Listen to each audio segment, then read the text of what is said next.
Money Heist is ranked the #4 show on Netflix right now. The story of how this show jumped to this rank, it's just amazing. The actors' social media jumped from the low thousands to millions of followers within days. Netflix even asked the show creators if they could come up with another heist. But I'm not gonna steal the show's thunder, because what do I know? I'm just a guy.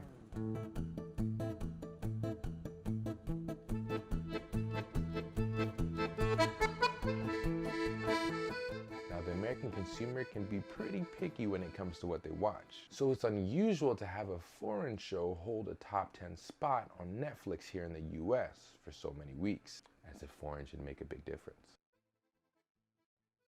Money Heist falls into the TV thriller action genre, the Spanish TV thriller action drama genre, to be precise. It literally took me like 20 times to say that properly. Now, this is not your Narcos kind of show or your typical telenovela. This show takes thrill, action, suspense, drama, and masterfully crafts them into the storyline.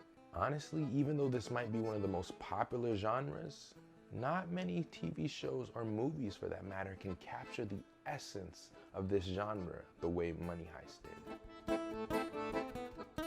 I'm gonna have to give this show an 8.9, possibly a 9 out of 10. And yeah, that's my highest rating so far. Now don't get me wrong, this show has its flaws and it's definitely not perfect, but its strengths definitely outweigh the flaws. Now there's two major reasons why I give this show such high praise. The first is content. It may appear on the surface that this show is just about a heist. You're wrong. But it goes back to that good and evil power struggle I was telling you about. However, building a story from the good side or the protagonist side or the hero side is not nearly as difficult and maybe as powerful as building a story from the bad side or the antagonist side or the villain side. Why is that? Because it's easy to like likable people.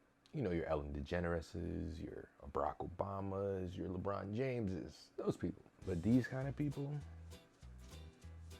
bye, Felicia. So to create characters that the audience can, if not relate to, at least understand a little bit is tough. Money Heist is able to do this not only through their characters, but they use it as a main theme, the establishment versus the people. This reason, in and of itself, is a bombshell. For centuries, distrust in the establishment by the people has been at the forefront of countries' rise and fall throughout history. And I can, in full confidence, call it the birth of many nations. That should be a movie title. Even in a democratic country like our own, overreach by the government is and always will be a topic of conversation and a great concern for many minds. This is a worldwide ideal, therefore it has worldwide ramifications. Money Heist places the viewer on the side of the villain by placing the villain on the side of the viewer. Within the show, the main characters, although thieves, come to represent the people and oppression/overreach of the establishment. But that's not even the best part. The dolly masks being used in the show are being used in real life by many countries as a form of protest against the establishment. So you tell me if they were successful. The second thing is mastery of their character.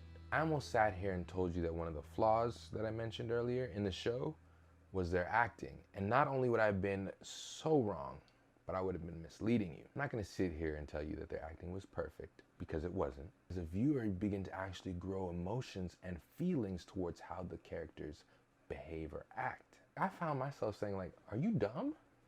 Or like, I actually found myself aggravated at times because of things that people were doing.